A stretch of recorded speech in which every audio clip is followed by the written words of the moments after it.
So hello and welcome back everyone to this another beautiful wonderful सा video. We are going to continue with the class of directors. आज हम लोग independent director में last जो उसका criteria है वो देखने वाले हैं, जो कि ही प्लस रिलेटिव्स के ऊपर ही मतलब इंडिपेंडेंट डायरेक्टर खुद एंड रिलेटिव्स के ऊपर लागू होता है, वो आज हम लोग देखने वाले हैं। तो ही मतलब इंडिपेंडेंट डायरेक्टर प्लस रिलेटिव्स जो है ये सारे काम नहीं कर सकते। 4 पॉइंट से इस 4 पॉइंट को तुमको याद रखना है, ठीक है। सबसे पहले हम लोग देखेंगे दोस्तों पॉइंट 1, नंबर 1।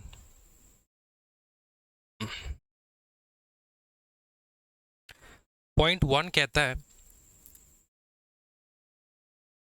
ही या फिर उसके जो रिलेटिव्स है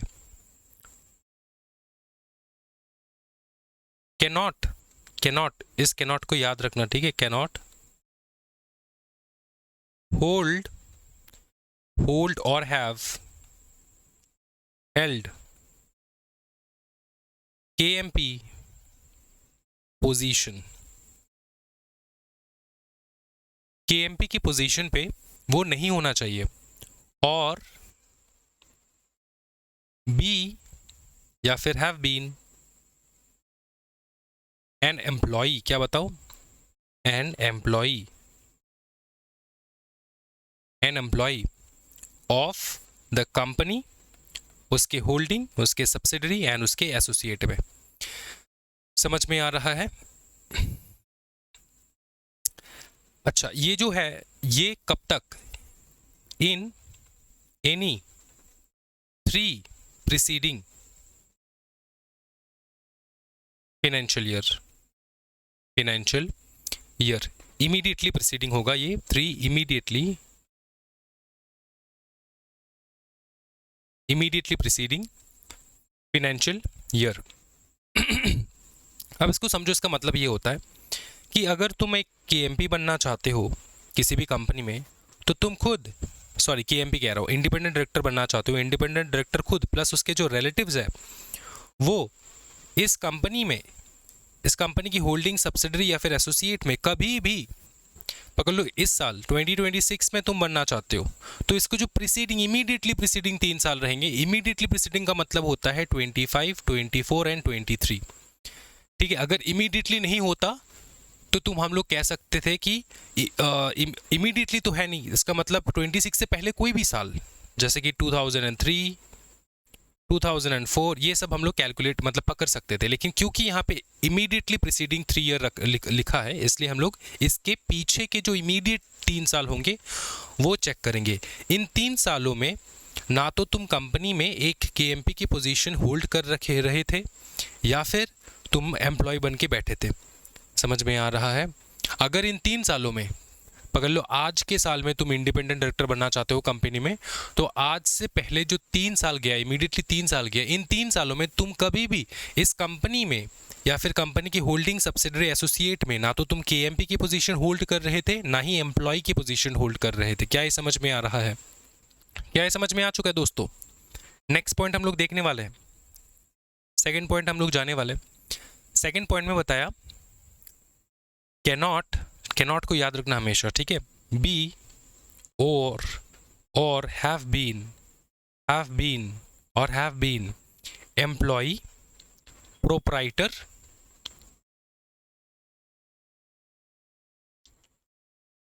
प्रोप्राइटर या फिर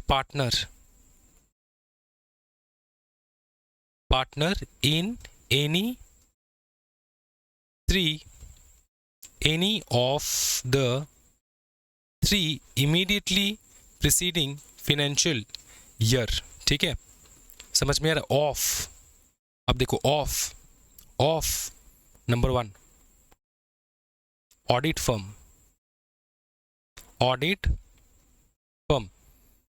फर्म ऑफ द कंपनी और इट्स होल्डिंग, सब्सिडरी, एसोसिएट, और be any legal consulting firm, क्या बताओ, लीगल कंसल्टिंग फर्म, ठीक है, दैट हैज या फिर had transaction with the company, transaction of 10% or more of the gross turnover of such firm,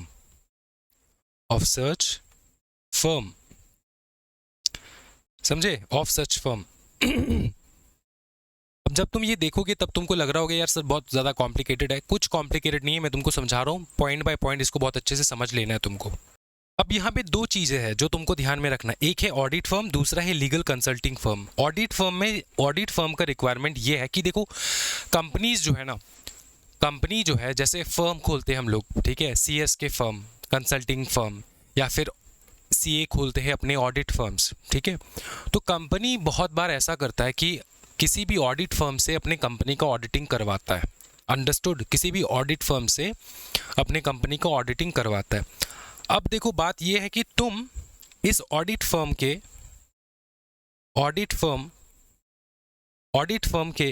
अगर employee हो, किसी प्रकार का एम्प्लॉई हो, या फिर प्रोप्राइटर हो, या फिर पार्टनर हो इस फर्म के, ऑडिट फर्म के, ठीक है, ऑडिट फर्म के एम्प्लॉई हो, प्रोप्राइटर हो, पार्टनर हो, समझ में आ रहा है? तो तुम एज एन इंडिपेंडेंट डायरेक्टर नहीं बैठ सकते इस कंपनी में, एज अ इंडिपेंडेंट डायरेक्टर नहीं बैठ सकते। अब ये जो रिक्वायरमेंट है ये पिछले 3 साल का चेक किया जाता है, 3 years, 3 immediately preceding financial year का चेक किया जाता है। समझ में आ रहा है? पॉइंट ए में हम लोगों ने समझे कि तुम अगर कंपनी में ही कोई पोजीशन होल्ड कर रहे हो, या फिर तुम एम्प्लॉय हो इस कंपनी में ही, या फिर कंपनी के होल्डिंग सब्सिडरी एसोसिएट में डायरेक्टली तुम वहां पे काम कर रहे थे, तो तुम एक इंडिपेंडेंट डायरेक्टर के पोजीशन में बैठ नहीं सकते कंपनी में। क्या ये समझ में आ रहा है? और इसके लिए भी हम लोग प्रीसीडिंग 3 साल चेक करते हैं। सेम टू सेम यहाँ पर भी है, लेकिन इस बार हम लोग कंपनी में तुम एम्प्लॉयड नहीं हो, कंपनी किसी फर्म के साथ पार्टनरशिप में काम कर रहा है, पार्टनरशिप में नहीं, sorry, it's a very wrong statement अगर मैं कहूँ, किसी फर्म को उसने काम दे रखा है, ठीक है, किसी फर्म को उसने काम दे रखा है, कंपनी ने किसी फर्म से अपना ऑडिटिंग करवाता है, मतलब कोई रिलेशन है किसी फर्म के साथ, कंपनी का जो भी रिलेशन है किसी भी ऑडिट फर्म के साथ, उस ऑडिट फर्म में अगर तुम एक एम्प्लॉई, प्रोप्राइटर या फिर पार्टनर बन के बैठे हो, तो तुम इस कंपनी में क्या नहीं बन सकते? इंडिपेंडेंट डायरेक्टर नहीं बन सकते। Now this applies for the independent director and उसके रिलेटिव्स के लिए भी। उसके रिलेटिव्स भी अगर बैठे हैं इस ऑडिट फर्म में एज अ पार्टनर या फिर as a proprietor, as an employee, तो तब भी तुम एज एन इंडिपेंडेंट डायरेक्टर नहीं बन सकते, नहीं बैठ सकते। क्या ये समझ में आ रहा है? बताओ फटाफट। हाँ जी, एग्जाम्पल के तौर पे समझाओ। चलो, सपोज करो एक कंपनी है ABC लिमिटेड, ठीक है। ABC लिमिटेड का जो ऑडिटर है वो है मिसेस शर्मा एंड कंपनी, उसके ऑडिटर है। अब ये जो है ये चार्टर्ड अकाउंटेंट्स है, चार्टर्ड अकाउंटेंट्स है, ठीक है। अब सुनो, मिस्टर एक्स जो है एक पार्टनर था, पार्टनर कह सकते हो या फिर एम्प्लॉय कह सकते हो या फिर प्रोप्राइटर कह सकते हो, समझ में आ रहा है ना? तो मैं पार्टनर का एग्जांपल ले रहा हूँ। पार्टनर था कहाँ पे? इन मिसेस शर्मा के शर्मा एंड कंपनी में, ठीक है। पार्टनर कब था? लास्ट ईयर वो पार्टनर था। कौन? मिस्टर एक्स पार्टनर था, ठीक है। अब अगर मिस्टर एक्स इंडिपेंडेंट डायरेक्टर बनना चाहता है आज के डेट में, ठीक है, टुडेज ईयर पकड़ लो, ये 25 में पार्टनर था, आज का टुडेज ईयर है 26। तो आज अगर ये मिस्टर एक्स बनना चाहता है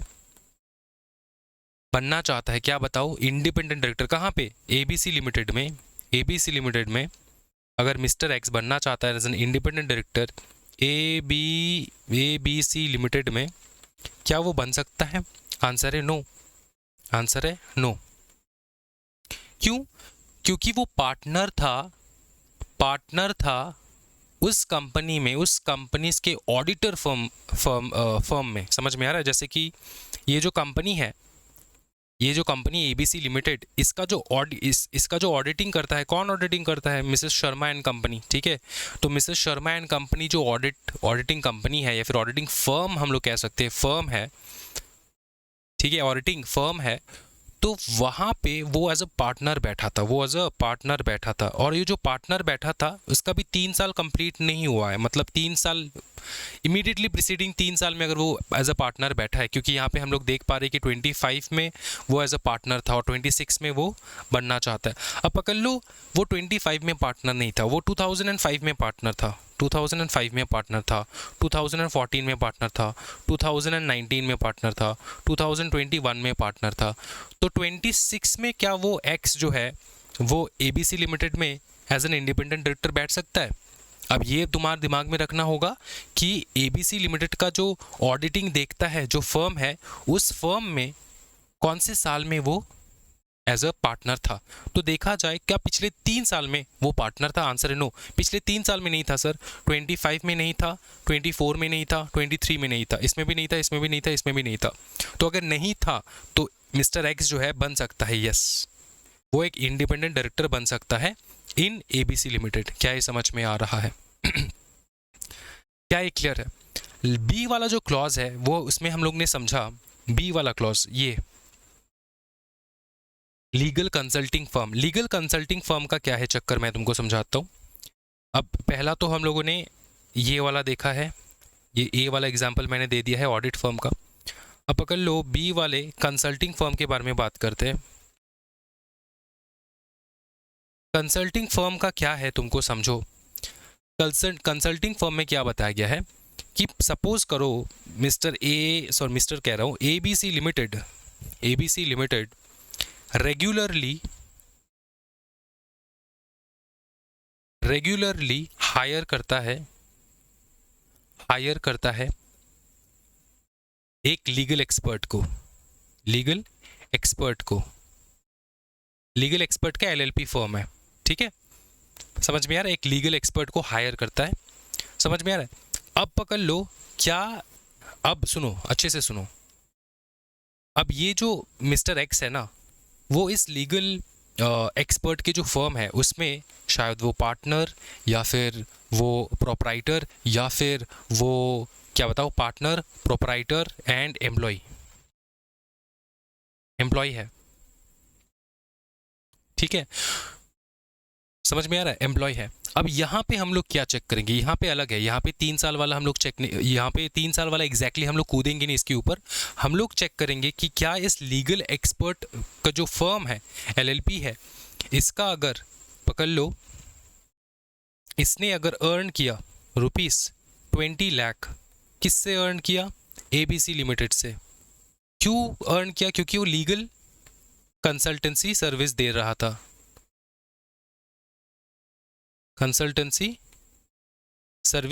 लीगल कंसल्टेंसी सर्विस दे रहा था। किसको? एबीसी लिमिटेड जो है इसको दे रहा था, कौन? ये वाला एलएलपी फर्म, ठीक है, दे रहा था। अंडरस्टूड? इसलिए उसको मिला 20 लाख रुपीस, ठीक है। अब हम लोग चेक करेंगे क्या ये 20 लाख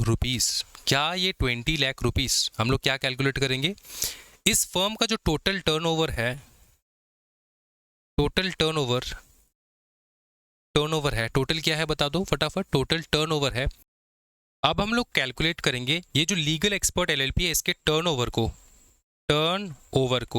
पकड़ लो, इसका टर्नओवर है 1 करोड़ इसका टर्नओवर है। अब हम लोग देखेंगे कि ये जो 20 लाख है, क्या ये हमारा 1 करोड़ का 10% में निकलता है या फिर 10% से ज़्यादा? तो हम लोग सिंपली कैलकुलेट करेंगे कितना उसका अर्निंग है। 20 लाख मिल रहा है इस फर्म से। अब हम लोग देखेंगे क्या करेंगे, 20 लाख को ऊपर रख देंगे, नीचे दे देंगे 1 CR को, ठीक है, इसको कर देंगे इंटू 100। तो हम परसेंटेज निकालना है ना अपने को, इसलिए 100 कर देंगे। कितना परसेंट अर्निंग है इस 1 करोड़ से? ये 20 लाख जो है कितने परसेंट, अगर तुम नॉर्मल कैलकुलेशन करोगे तब भी तुम्हारा 20% निकल रहा है, तो 20% अर्निंग है ना, 20%।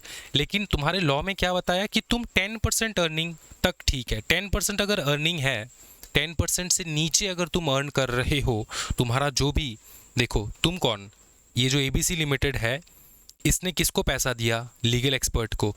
इसका जो टोटल टर्नओवर है, इसका जो टोटल टर्नओवर है, जो भी अमाउंट निकल रहा है टोटल टर्नओवर का, वो अगर जितना भी पैसा तुमको एबीसी लिमिटेड दे रहा है उसका 10% से नीचे है, 10% से नीचे है, तो तुम अगर वहाँ पे इस वाले एलएलपी में अगर तुम पार्टनर, प्रोप्राइटर, एम्प्लॉय भी थे, तब कोई दिक्कत वाली बात नहीं, तुम एज एन इंडिपेंडेंट डायरेक्टर बन सकते हो। लेकिन अगर 10% से ज़्यादा तुम्हारा इनकम हो रहा है, इस फर्म का इनकम हो रहा है, इस एलएलपी फर्म का इनकम हो रहा है 10% से ज़्यादा, टोटल टर्नओवर जो है वो टर्नओवर में 10% से ज़्यादा पैसा आ रहा है कहाँ से आ रहा है? एबीसी लिमिटेड से, ठीक है।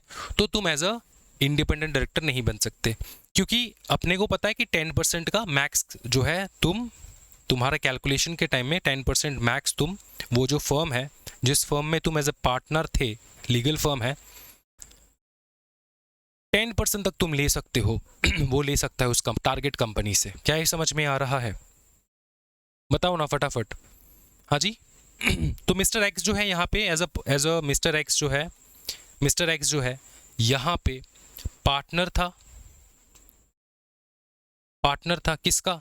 ये एलएलपी का पार्टनर था, ठीक है। और एलएलपी जो है, जो टारगेट कंपनी है, टारगेट कंपनी कौन सा? एबीसी, जिसमें तुम इंडिपेंडेंट डायरेक्टर बनना चाहते हो।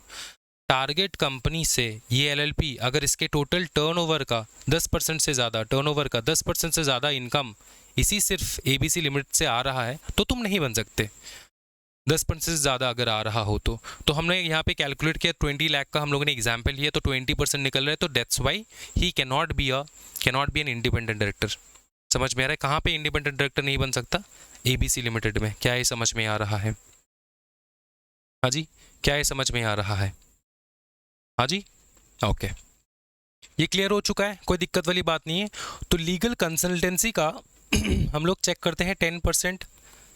अगर इस लीगल कंसल्टेंसी में तुम एक प्रीवियसली पार्टनर थे, प्रोप्राइटर थे या फिर एम्प्लॉय थे, तो हम लोग चेक करते हैं क्या ये लीगल फर्म जो पैसा मिलता है टारगेट कंपनी से, जो पैसा जिस कंपनी में तुम इंडिपेंडेंट डायरेक्टर बन के बैठना चाहते हो, उस कंपनी से अगर इसके टोटल टर्नओवर का, इस लीगल एलएलपी का टर्नओवर का पकड़ लो 10% से ज़्यादा पैसा सिर्फ एबीसी लिमिट से आता है, और तुम इसी लीगल फर्म के पार्टनर थे, प्रोप्राइटर थे, एम्प्लॉय थे, तो तुम नहीं बन सकते। मतलब 10% से ज़्यादा अगर आ रहा है, तो 10% से कम है तो तुम बन सकते हो।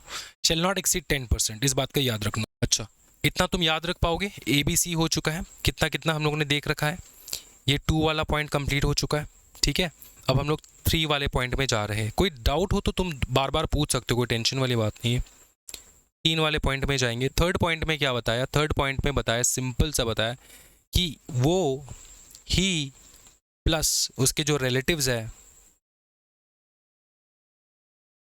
ऊपर में कैनॉट है, इस बात का ध्यान रखना, कैनॉट, ठीक है। He and his relative hold together 2% or more of total voting power of the company। VP मतलब वोटिंग पावर, पूरा लिखवा देता हूँ, voting power of the company, तो तुम और तुम्हारे रिलेटिव अगर 2% से ज़्यादा वोटिंग पावर हेल्ड कर रहा है। अब वोटिंग पावर कैसे हेल्ड करते हैं? शायद तुमने कंपनी में इन्वेस्टमेंट डाल रखा है, शेयर्स खरीद रखा है, तो तुमको उतना वोटिंग पावर मिल गया। 2% इट्स नॉट जो करोड़ों में है 2%, ठीक है। तो 2% अगर उस कंपनी में तुम्हारा वोटिंग पावर 2% से ज़्यादा है, 2% या फिर उससे ज़्यादा है, 2% या फिर मोर देन 2% अगर है टोटल वोटिंग पावर, तुम और तुम्हारे रिलेटिव से मिल के होल्ड कर रखा है, तो तुम एक इंडिपेंडेंट डायरेक्टर नहीं बन के बैठ सकते उसी कंपनी में। क्या ये समझ में आ रहा है? हाँ जी, लास्ट देख लो फटाफट, 4th पॉइंट देखो। तुम ना तो एक चीफ एग्जीक्यूटिव, देखो chief executive, be a chief executive और director of a non profit organisation, ठीक है। नॉन प्रॉफिट ऑर्गेनाइजेशन, इसको मैं पूरा लिख देता हूं, नॉन प्रॉफिट ऑर्गेनाइजेशन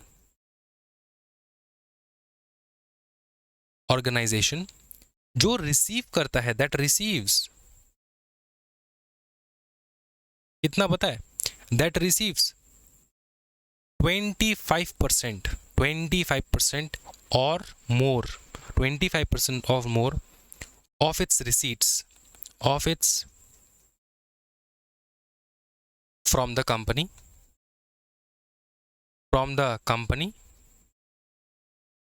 या फिर कंपनी के प्रोमोटर, या फिर कंपनी के डायरेक्टर, ठीक है, या फिर कंपनी की होल्डिंग, सब्सिडरी, एसोसिएट, ठीक है, पूरा लिखवा देता हूँ, उसके बाद एक्सप्लेन करता हूँ। और 2%, और क्या बताओ, 2% और more of total voting power, voting power, 2% और मोर वोटिंग पावर, ये क्या है मतलब समझाओ।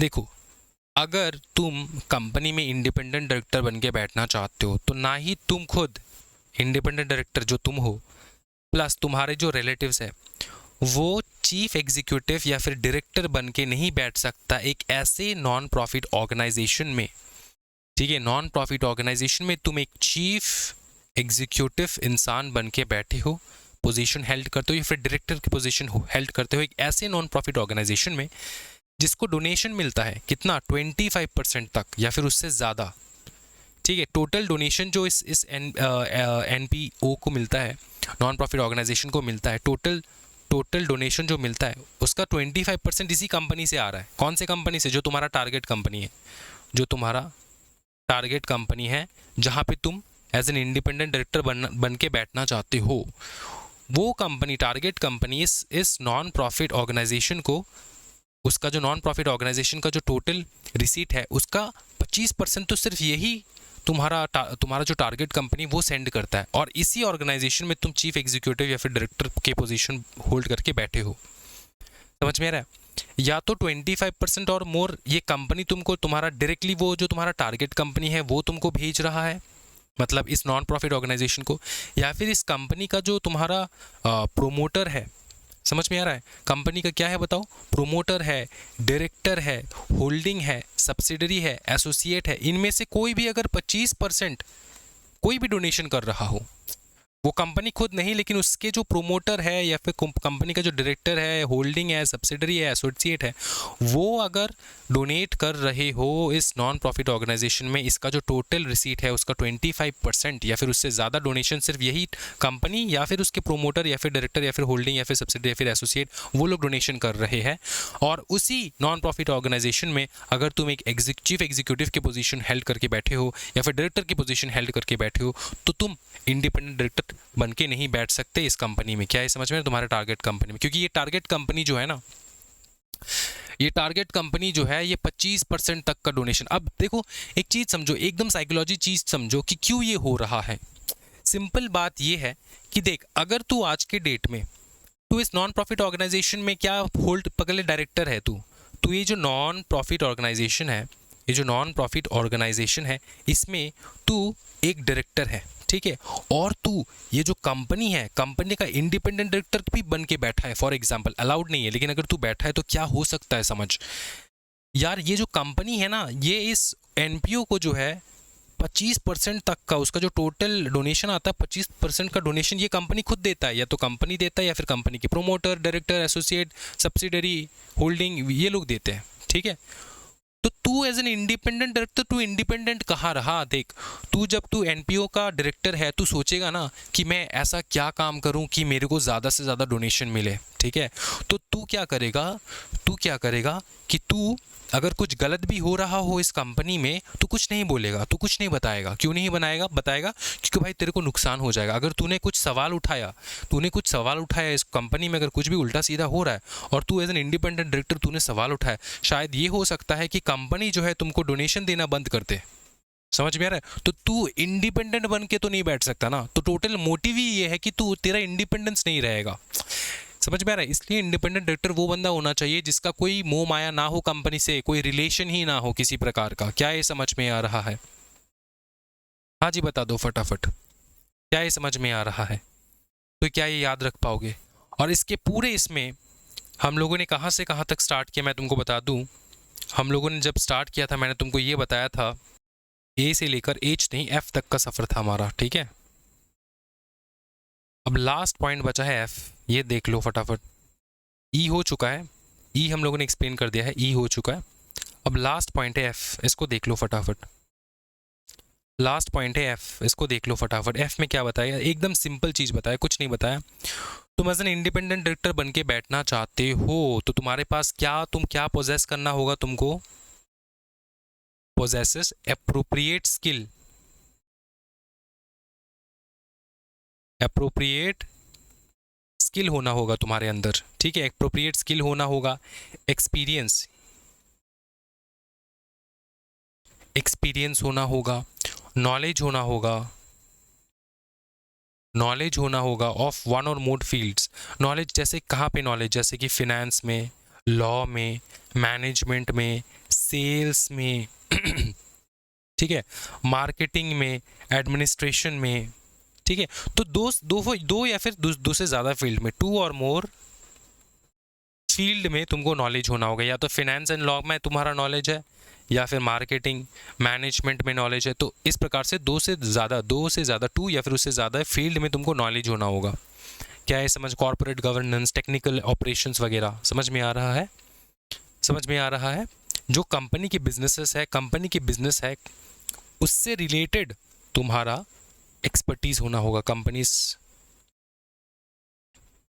बिजनेस, ठीक है। एप्रोप्रिएट स्किल होना होगा, वो सारे स्किल्स होने होंगे जो जिस टारगेट कंपनी में तुम बन के बैठना चाहते हो इंडिपेंडेंट डायरेक्टर, उस टारगेट कंपनी के जो फिनेंस है, लॉ है, मैनेजमेंट है, ठीक है, मार्केटिंग है, एडमिनिस्ट्रेशन है, रिसर्च है, कॉर्पोरेट गवर्नेंस है, टेक्निकल ऑपरेशंस है, इन सब में पकड़ो 2 या फिर 2 से ज़्यादा फील्ड में तुमको नॉलेज होना होगा।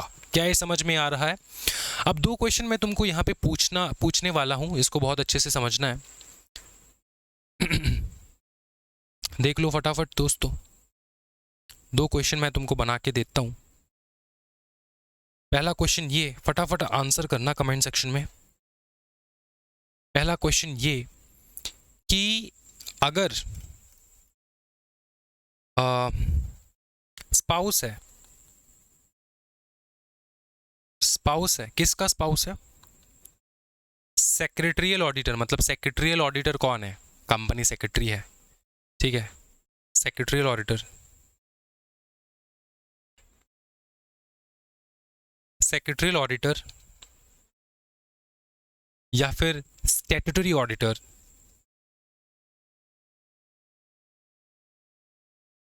सेक्रेटरियल ऑडिटर या फिर स्टैट्यूटरी ऑडिटर का कोई स्पाउस है, हस्बैंड वाइफ कोई भी हो सकता है। तो तुम एक सेक्रेटरियल ऑडिटर हो या फिर स्टैट्यूटरी ऑडिटर हो कंपनी में, क्या तुम्हारे स्पाउस को हम लोग as an independent director company में बिठा सकते हैं? कंपनी में बिठा सकते हैं? आंसर है क्या? आंसर है यस और नो, बता दो, फटाफट बता दो, फटाफट बता दो। हाँ जी, आंसर है नो, ठीक है, आंसर है नो। क्योंकि स्पाउस मतलब क्या, रिलेशन तो है ना। तो तुम एज एन इंडिपेंडेंट डायरेक्टर बन के बैठना चाहते हो, तुम्हारे स्पाउस को तुम इंडिपेंडेंट डायरेक्टर बना के बैठना चाहते हो, लेकिन तुम्हारा स्पाउस जो है वो तो सेक्रेटरियल ऑडिटर है। स्पाउस मतलब क्या? सेकंड पार्टनर, ठीक है। मतलब पकड़ लो, तुम अगर हस्बैंड हो, ये दोनों हस्बैंड है, तो स्पाउस मतलब यहाँ पे हो जाएगा वाइफ। और ये वाइफ, तुम अपने वाइफ को बनाना चाहते हो इंडिपेंडेंट डायरेक्टर, लेकिन तुम खुद सेक्रेटरियल ऑडिटर सीए बन के बैठे हो उस कंपनी में, रिलेशन तो है ना तुम्हारे साथ, तो ये बन के नहीं बैठ सकते एज अ, बताओ क्या, एज अ बताओ इंडिपेंडेंट डायरेक्टर। दूसरा क्वेश्चन देख लो फटाफट, ये गूगली आने वाला है, ये दिमाग के ऊपर से जाएगा, ये बहुत सारे स्टूडेंट का, अच्छे से देखो। Friend of a director, friend of a director can be considered independent, considered independent, यह क्वेश्चन मार्क बहुत बड़ा। आंसर बता दो फटाफट, जल्द से जल्द दोस्तों, टाइम नहीं मेरे पास, बहुत कुछ कराना है। Can a friend of a director be considered independent?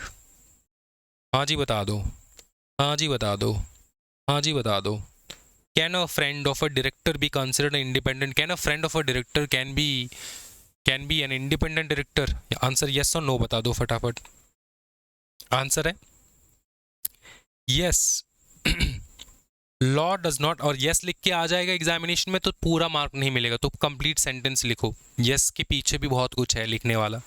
Law does not prohibit, does not prohibit, समझ में आ रहा है? रिलेटिव्स को बोलता है, friend is not a relative, समझ में आ रहा है? Does not prohibit provided that provided that all legal requirements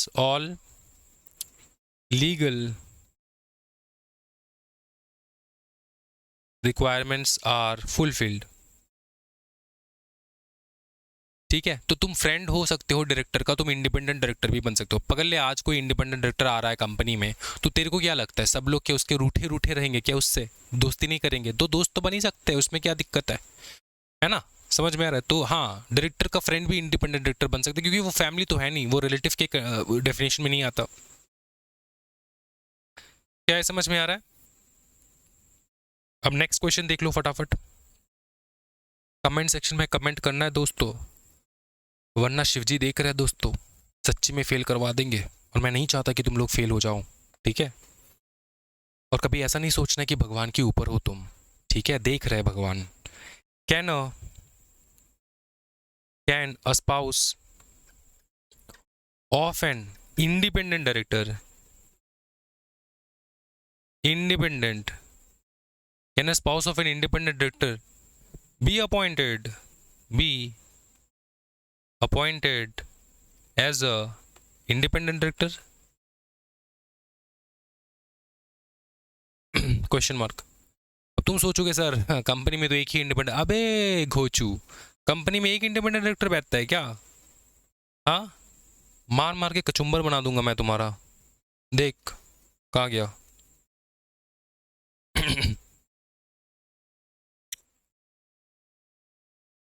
क्या देख रहे हैं हम लोग? इंडिपेंडेंट डायरेक्टर सेक्शन 149 सबसेक्शन 4 क्या पढ़े हम लोग? 1/3 होना चाहिए लिस्टेड कंपनी में, पब्लिक कंपनी में 2 मिनिमम होना चाहिए। समझ में आ रहा है? भूल मत जाना।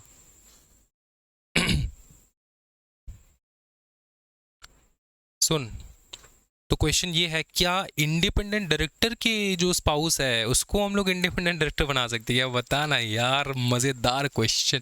अरे सर वो तो इंडिपेंडेंट डायरेक्टर ही है, तो उसके स्पाउस को हम लोग इंडिपेंडेंट डायरेक्टर बना के बिठा सकते हैं कंपनी में, क्योंकि मेरी कंपनी में 2 इंडिपेंडेंट डायरेक्टर चाहिए दोस्तों।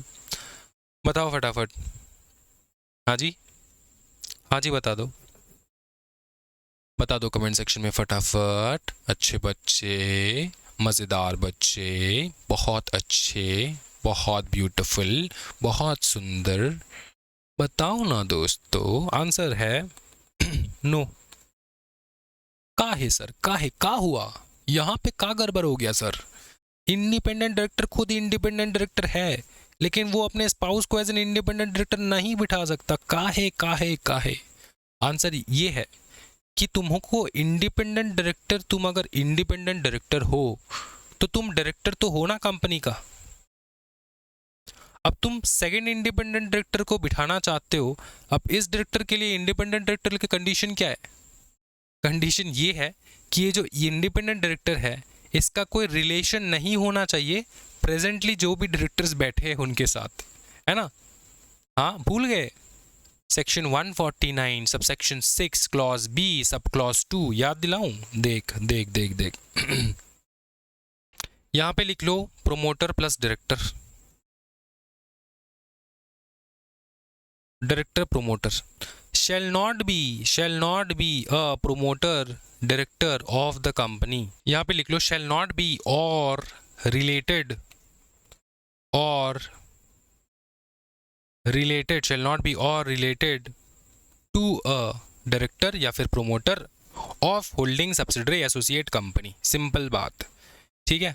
ये है सबसेक्शन 6, ये है सबसेक्शन 6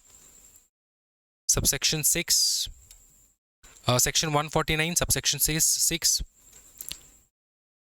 क्लॉज बी के जो सब क्लॉज आते हैं उसमें 2 में आता है ये वाला, ठीक है? समझ में आ रहा है? इतना समझ में आ रहा है? तुम खुद तो रिलेटिव डायरेक्टर नहीं हो सकते एंड तुम्हारा अगर कोई रिलेशन है relative and director sorry director and promoter के साथ, ठीक है, डायरेक्टर एंड प्रोमोटर के साथ कोई रिलेशन अगर है तुम्हारा, तो तुम वैसे भी इंडिपेंडेंट डायरेक्टर बन के नहीं बैठ सकते। सिंपल चीज़। क्या है, समझ में आ रहा है? करवाया है दोस्तों। बोलने के टाइम पे बोला था मैंने, लिखवाने के टाइम पे मैंने वो रिलेटिव वाला जो चीज़ है, रिलेटेड वाला नहीं लिखाया था, लेकिन ये तो तुमको पता ही है ना? क्या समझ में आ रहा है दोस्तों? प्रॉपरली समझ में आ चुका है? हाँ जी, कोई दिक्कत वाली बात? अब देखो, अब सिंपल सिंपल चीज़ें हैं जो हम लोग देखने वाले हैं।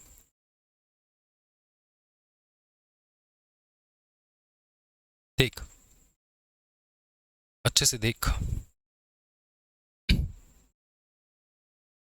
हमारा जो सेक्शन 149 सबसेक्शन 6 वो कंप्लीट हो चुका है। अब हम लोग देखेंगे सेक्शन 149 सबसेक्शन 7। ये बात करते हैं declaration. Declaration bye an independent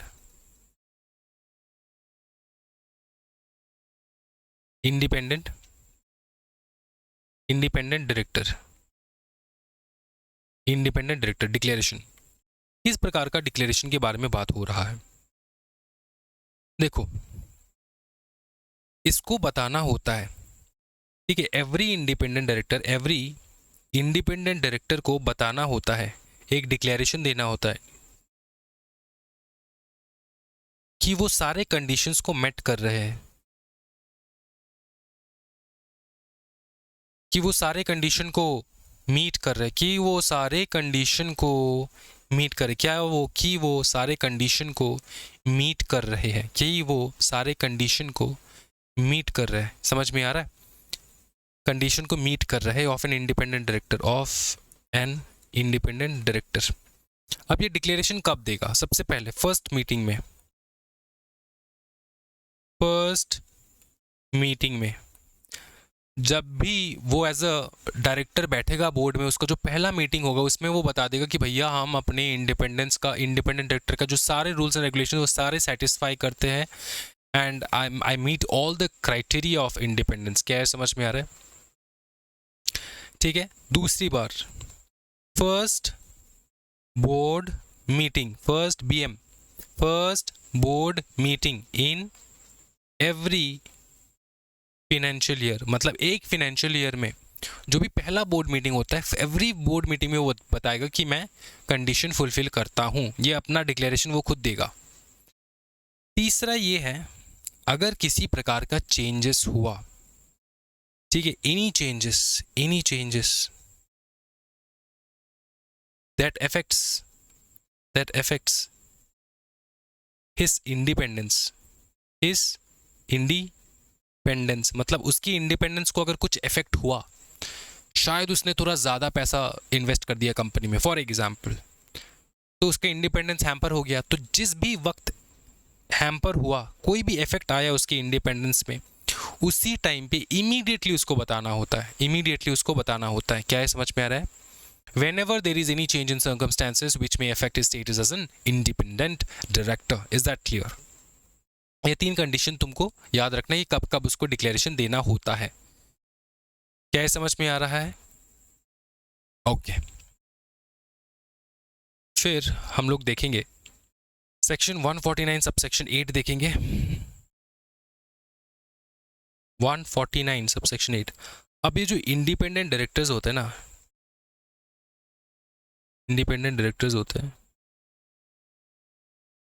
उनका स्पेशल मीटिंग होता है।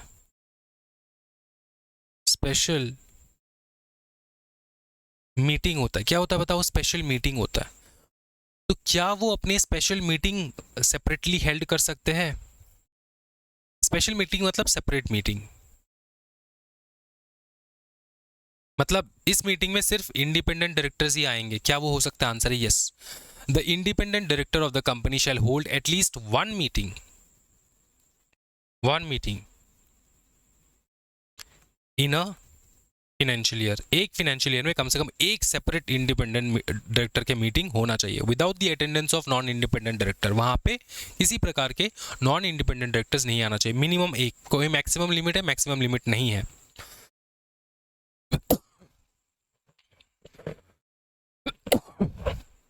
सॉरी, क्या करेंगे सर मीटिंग में? बाकी सारे डायरेक्टर्स के बारे में बात करेंगे, वार्तालाप करेंगे, किसका परफॉर्मेंस अच्छा है, किसका परफॉर्मेंस अच्छा नहीं है, ठीक है। चेयरपर्सन के बारे में बात करेंगे, सब के बारे में बात करेंगे सर। क्या ये समझ में आ रहा है? अब हम लोग देखेंगे remuneration of independent directors, subsection 9,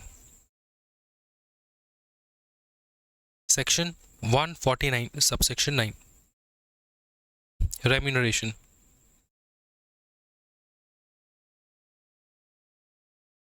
of independent director.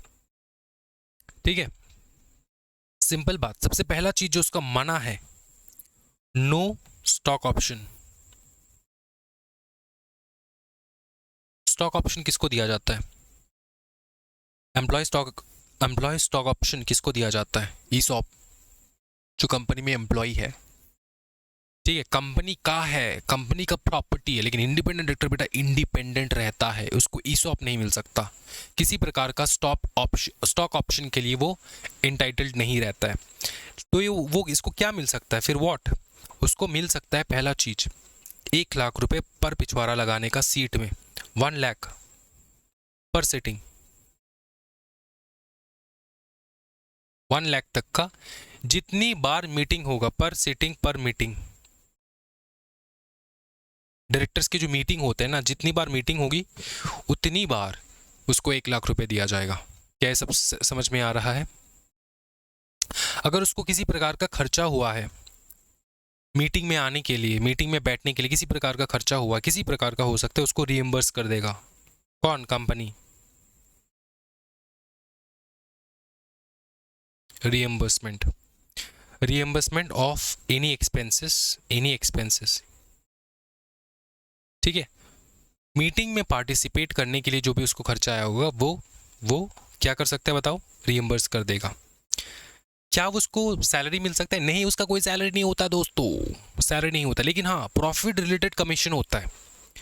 Profit related commission, profit related commission होता है, प्रॉफिट रिलेटेड कमीशन होता है। क्या ये समझ में आ रहा है? कितना मिल सकता है? 1%, 1% ऑफ नेट प्रॉफिट, ठीक है। अगर एमडी या फिर होल टाइम डायरेक्टर एग्जिस्ट कर रहे हैं तो, अगर पकड़ लो MD and whole time director exist नहीं कर रहे हैं कंपनी में, कितना मिल सकता है? 3% ऑफ द नेट प्रॉफिट। क्या ये समझ में आ रहा है? क्या ये समझ में आ रहा है? ठीक है, ठीक है। पकड़ लो कंपनी में नेट प्रॉफिट, सर इसी से मेरे को घर परिवार चलता था, प्रॉफिट रिलेटेड कमीशन से, लेकिन कंपनी को प्रॉफिट ही नहीं हुआ, तो क्या करेंगे सर?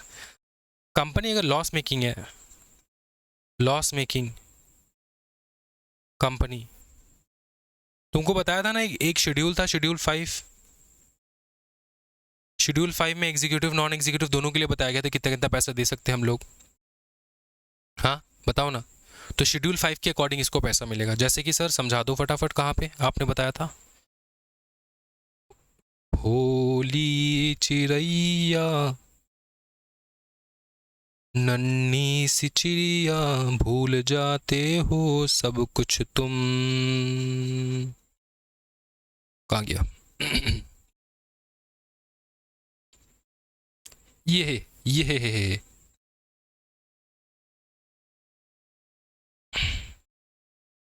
नॉन एग्जीक्यूटिव डायरेक्टर के लिए दोस्तों, ये इसके बेसिस पे मिलेगा शेड्यूल 5। याद आ रहा है? लेस देन 5 करोड़ का अगर है तो।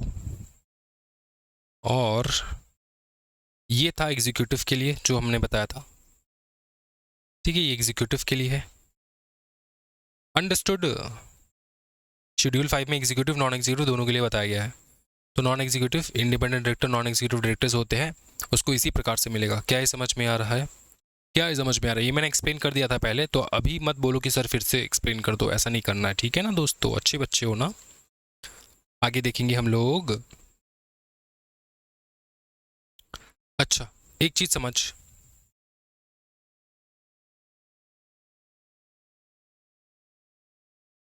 बहुत अच्छे से समझना है दोस्तों। ये जो इंडिपेंडेंट डायरेक्टर बैठेगा,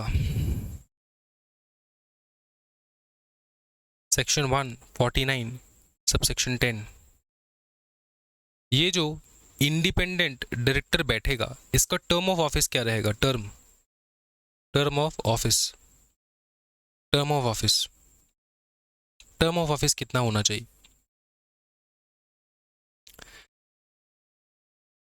एक बार अपॉइंटमेंट हुआ तो 5 कंसेक्यूटिव ईयर वो बैठ सकता है। 5 ईयर्स, 5 कंसेक्यूटिव ईयर उसका टर्म हो सकता है। ठीक है, 5 साल पूरा बिठा सकते हैं, 5 साल के कम के लिए, 5 साल से ज़्यादा नहीं। समझ में आ रहा है? ठीक है, समझ में आ रहा है? बताओ फटाफट। An independent director can be appointed for a term up to 5 consecutive year on the board. क्या ये समझ में आ रहा है? ठीक है, कॉन्जिक्यूटिव 5 इसका मतलब क्या? मतलब 5 साल कंप्लीट हो गया, उसके बाद उसको ब्रेक लेना है, कूलिंग पीरियड में जाएगा वो। क्या ये समझ में आ रहा है? अगर लो कोई इंडिपेंडेंट डायरेक्टर है, उसको ये जो 5 ईयर है ना, इसको 1 टर्म कहते हैं, 1 टर्म। उसको 3 साल के लिए बोर्ड में रखा है, उसका क्या 1 टर्म कंप्लीट हो गया? आंसर है यस। अगर उसने किसी भी इंडिपेंडेंट डायरेक्टर को 5 साल के कम के टाइम पीरियड के लिए भी अपने रखा है और वो जितने भी टाइम पीरियड के लिए वो बैठा है, उसको हम लोग 1 टर्म ही कहेंगे, 1 टर्म। क्या ये समझ में आ रहा है? बता दो फटाफट। ठीक, अब देखो आगे। अब जो एक कूलिंग पीरियड है एंड रीअपॉइंटमेंट है, इसके ऊपर तुमको फोकस करना है। कितने टाइम के लिए बैठ सकता है? 1 टर्म 5 ईयर। क्या 1 टर्म 5 साल के कम का हो सकता है? Answer yes. अगर 3 साल के लिए अपॉइंटमेंट किया गया तो 3 साल। ठीक है, इसके बाद इसको कूलिंग पीरियड में जाना पड़ता है। यह है सेक्शन 149 सबसेक्शन 11। क्या? Reappointment and cooling period, reappointment and cooling period. अब देखो, रीअपॉइंटमेंट हो सकता है, आंसर यस। मतलब कि मैक्सिमम टू मैक्सिमम कितने टर्म के लिए बैठ सकता है इंडिपेंडेंट डायरेक्टर? 2 टर्म्स के लिए बैठ सकता है। 2 टर्म मतलब 1 term complete plus 1 term, 2 term के लिए वो बैठ सकता है। फर्स्ट टर्म में पकड़ लो कितना मैक्सिमम साल बैठ सकते हैं? 5। क्या 5 साल के नीचे के लिए भी अपॉइंट हो सकते हैं? हाँ, 3। तुम्हारा अपॉइंटमेंट लेटर में लिखा होगा ना तुम 3 साल के लिए बैठे हो, जैसे तुम्हारा 3 साल कंप्लीट हो जाता है, तुम्हारा 1 टर्म कंप्लीट हो जाए, क्या तुमको दोबारा अपॉइंट किया जा सकता है? Answer yes. फिर से 1 टर्म के लिए बिठाया जा सकता है, 1 टर्म के लिए। मैक्सिमम कितने साल के लिए? 5 साल, 5 ईयर्स।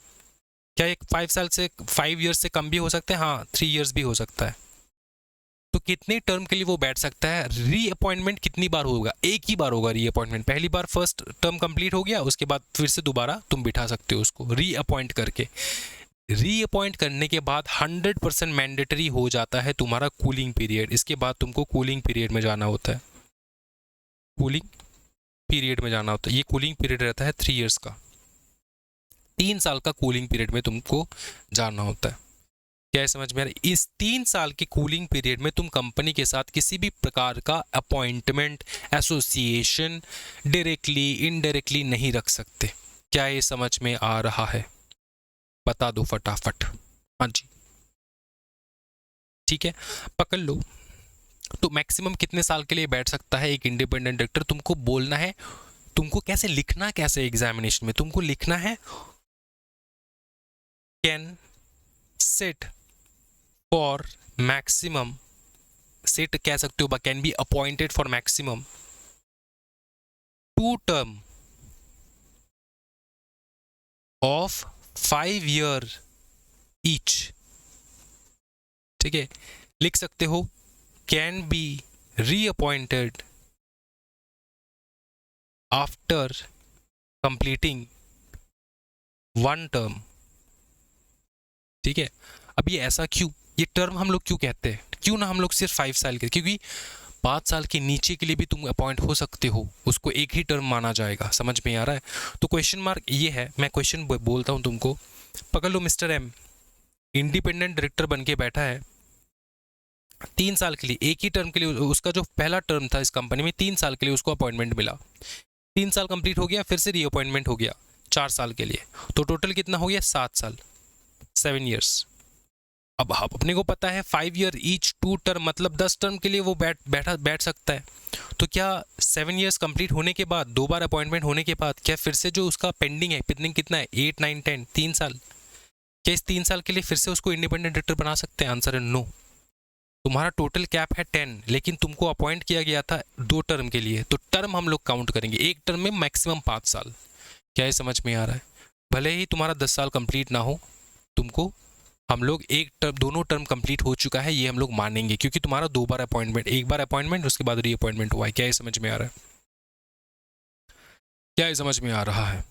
अब एक सेक्शन आता है liability of N independent director, section 149 subsection 12, liability of N independent director. Liability of independent, ये बना के लिखना है एग्जामिनेशन में। क्या लिखना है तुमको बना के एग्जामिनेशन? तुमको लिखना है कि इंडिपेंडेंट डायरेक्टर को हमेशा सच कहना चाहिए, कंपनी में कोई भी उल्टा सीधा चीज हो रहा है वो उसको रिपोर्ट करना चाहिए, ये सब कुछ लाइबिलिटी रहता है। इंडिपेंडेंट डायरेक्टर हमेशा कंपनी की भलाई के लिए सोचता है, कंपनी के शेयर होल्डर्स के लिए सोचता है, वो किसी प्रकार का रिलेशनशिप नहीं रखता कंपनी के साथ या फिर कंपनी के डायरेक्टर्स के साथ, उसके प्रोमोटर्स के साथ, उसके होल्डिंग सब्सिडरी एसोसिएट के साथ। ठीक है, तो इंडिपेंडेंट डायरेक्टर तुम ऐसे इंग्लिश में लिख सकते हो, independent director and non executive director not being promoter और KMP shall be held liable only in respect of such act of omission और commission by company which had occurred with his knowledge. ये क्या बता दिया आपने? इसका मतलब ये कि इंडिपेंडेंट डायरेक्टर के ऊपर इल्जाम तभी लगेगा अगर कोई उल्टा सीधा काम हुआ है कंपनी में विदाउट हिज नॉलेज, उसको पता नहीं था, विदाउट हिज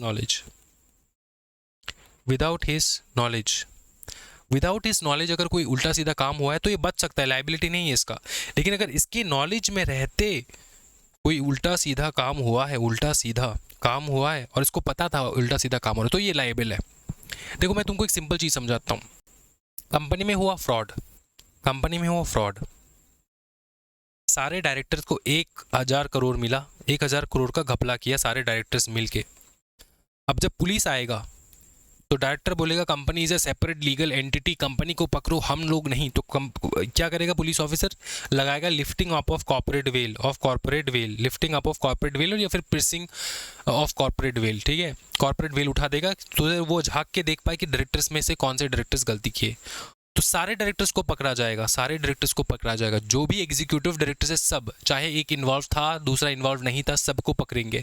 लेकिन वहीं पे बैठा रहेगा इंडिपेंडेंट डायरेक्टर, इसको तभी पकड़ेंगे अगर उसके नॉलेज में ये फ्रॉड हुआ है। तो अगर ये प्रूफ कर दे कि इसके नॉलेज में ये फ्रॉड नहीं हुआ तो ये बच सकता है। क्या समझ में आ रहा है? इतना इसका लाइबिलिटी रहता है। ठीक है, they knew about the fact, ठीक है, it came through the board processes, they consented और कन्वीड और डिड नॉट एक्ट डिलीजेंटली, ऐसे लिख सकते हो तुम आराम से। ठीक है, क्या ये समझ में आ रहा है? हाँ जी, ओके। अच्छा, सेक्शन 149 में सबसेक्शन 3 में रिटायरमेंट बाय रोटेशन का एक टॉपिक है जो इंडिपेंडेंट डायरेक्टर के ऊपर नहीं लगता। ये रिटायर बाय रोटेशन जो है हम तब करेंगे जब रिटायरमेंट बाय रोटेशन जो है हम लोग ये टॉपिक को छुएंगे, जिस सेक्शन को छुएंगे, डायरेक्टर्स जो है वो रिटायर होते हैं बाय रोटेशन, रोटेशनल डायरेक्टर्स भी बैठते हैं कंपनी में, वो हम लोग तब करेंगे। ये पूरा ये इसके ऊपर अप्लाई नहीं होता। इंडिपेंडेंट डायरेक्टर रोटेशन से नहीं निकल सकता कंपनी से, उसका टर्म कंप्लीट होगा उसी के बाद वो कर सकता है। क्या ये समझ में आ रहा है? हाँ जी, बता दो फटाफट। हाँ जी, यहां तक तुमको क्लियर हो चुका है इंडिपेंडेंट डायरेक्टर? ठीक है, तो जितना मैंने करवाया है ना दोस्तों, उतना एकदम मेमोराइज करना है, अपने लिप्स में होना चाहिए, ठीक है, लिप्स में तुम्हारा पूरा का पूरा होना चाहिए, एक एक प्रोविजन होना चाहिए।